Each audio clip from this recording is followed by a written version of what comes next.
Good afternoon, and welcome to another office hours training. I am Crystal Gunn, your financial strategist and small business advisor. And part of my job as that strategist is be it on the business side or the personal side, is to help you create a solid financial relationship, right? Redefining your personal financial relationship so that you can also help to positively define a financial relationship for your children and the generations that follow. The other part of that job on the business side is helping you create a strong business base or foundation from which you can grow. I also help you to have some aha moments, some self-discovery moments, and helping you see what no longer serves you so that you can release it and soar, right? And some of those things are habits that, were defined in our financial relationships, which was defined outside of us. But all of that helps with the breakthroughs. That's where you start to shift. That's where the magic happens, be it in your personal finances or your overall business. And for the last couple of weeks, I've been talking about some bad money finance habits observed in us. And when I say us, I mean Black folks, African Americans. And when we think about healing and redefining our financial relationships, we have to peel back all of these layers in order to break those generational curses so we can build new strategies for the generations that follow, right? So go back and watch those past episodes. But this week, I started to touch on the importance of life insurance, my second favorite thing outside of an efficient and effective budget, and overcoming the historical and socio-economic barriers. And remember, everyone has a financial relationship. It wasn't defined by you. It was what you inherited generationally. And I'm not talking about assets. It's what you saw growing up, what you didn't see growing up, what you were told and what you overheard, what you were taught, what you did, what you weren't taught. And as you went through life, what happened in school, what happened with your peers, your family, your friends, society in general, who let you down, social media, commercials, TVs, all of these things creating this financial relationship for you that doesn't work for you, right? And so when you think about that financial relationship that was defined for you, it was a legacy that was really passed down to you, and everyone's leaving a legacy. The question ultimately becomes is what kind of legacy do you want to leave for your children and the generations that follow them, right? So life insurance is a critical component of financial planning. It's critical. Yet many African Americans lack adequate coverage, right? So remember, healing our personal financial relationship is critical to our financial success. But in order to heal and redefine it, we have to be aware of why we operate the way that we do. And so yesterday I talked about the historical context, so economic disenfranchisement and discrimination. Today, let's get into the generational impact, inherited financial practices and mindsets, and our financial relationship being defined outside of us. And now we are defining the financial relationship for our children, again, passing down that same legacy, right? So when you look at financial education from a generational impact, and knowing and understanding of financial literacy was historically less accessible to African American communities, right? Leaving many individuals unaware of the importance and benefits of life insurance. Without this information, we never really had an opportunity to dig into it, to learn all about it, and to use it to build and transfer wealth to the next generation. So folks my age, older, right, younger, we didn't have the benefit necessarily of getting these large sums of money passed down through life insurance. We weren't able to do that. Or if we were, or in some cases, like my dad died, my mom is still living, right? So where my mom was able to benefit, well, not benefit, but my mom, my dad made sure that my mom was going to be taken care of, right? And so she doesn't have to worry about those things. And so that's there's so many individuals that don't have that or did not are not the beneficiaries of policies or investment accounts that left them okay or better than okay, right? So, again, how are we able to transfer and build this wealth that we can then give to the next generation? Now, let's be clear, right? There's plenty of opportunities to gain knowledge today, but we don't show up to get it, right? I do tons of free workshops and I go to and see tons of other workshops where someone else is having a workshop and they're inviting me and other people to speak, right? We don't show up to get the information. And not showing up, I don't believe that's something that was passed down to us, right? Not showing up to get the knowledge, that wasn't something that we inherited because past generations showed up to get knowledge, right? I believe it has to do with all of these other aspects, right?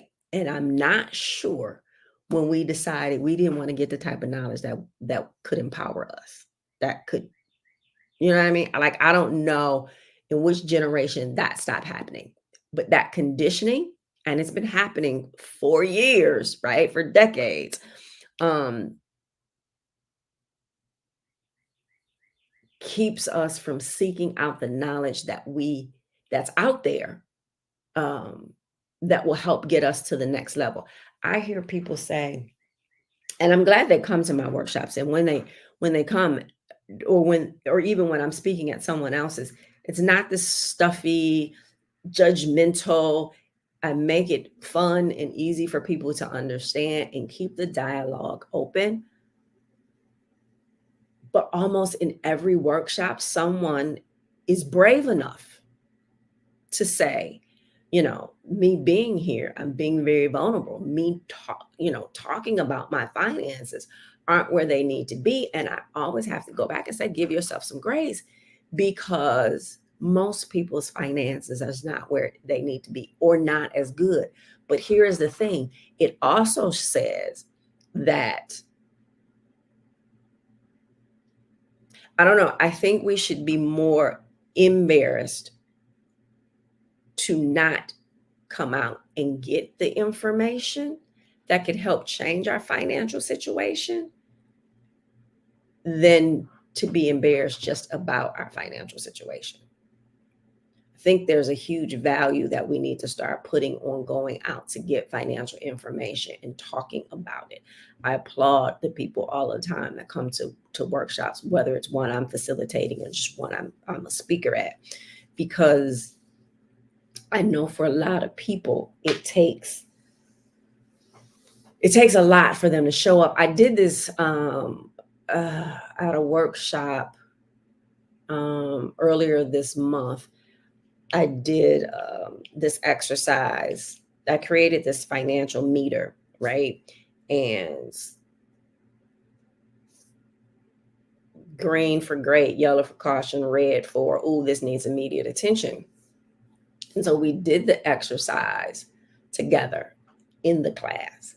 And before I even started with, us shading in those colors, I had to put an example on the slide as to how this would look. And so it's this circle, and it's broken up into all of these parts, and you're supposed to shade in where you fit, where you are in each one. So this triangle might be, let's say, financial planning and life insurance, right? And it gives you there's some things. There's, yes, you have all of it, and then it would be green. No, I don't have any of it. Then it would be red. And then somewhere in the middle, I have a mix. There's been no review. I might be inadequate. And then that's a caution. And so based on the rubric, you're supposed to shade in that part of the circle. And when I put the example up there, I said, understand that everyone's going to look similar to this. And I had a few, I think it's like eight. I think it's 8 things, 8 different sections.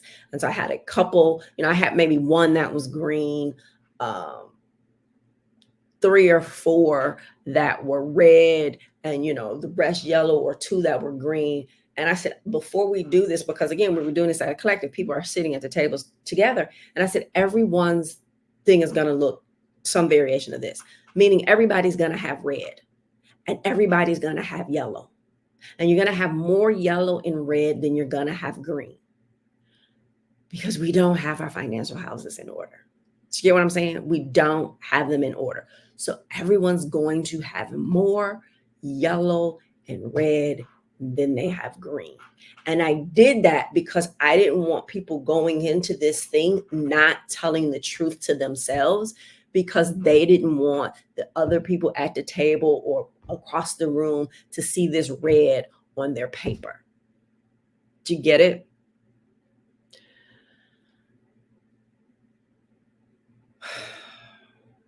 So without the proper education, the misconceptions about the cost and value of life insurance persist.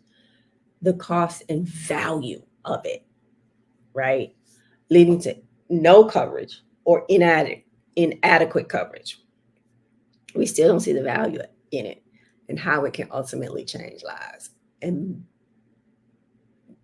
my biggest push for this thing, for what I do financially, is for us to understand that we need to pay attention, and how plugging in and paying attention can change your life in this lifetime and the generations that follow you. Number 2 is mistrust of financial institutions. Now, historical exploitation and discriminatory practices by financial institutions, of course, fostered a deep mistrust among many African Americans, right? And rightfully so, right? But in this mistrust carries over into the insurance industry and other financial services industries, deterring individuals from purchasing life insurance policies and other financial planning tools, right? So you've heard, I'm sure, the stories of the denied claims and unfair treatment that have been passed down from generations, reinforcing skepticism about the benefits of life insurance. But I believe it's important to add to this the mistrust that we have in our own people, in the people that look like us. We don't often trust our own people and may venture outside of our people to get coverage. And all of the benefits and options, they're not always shared with us.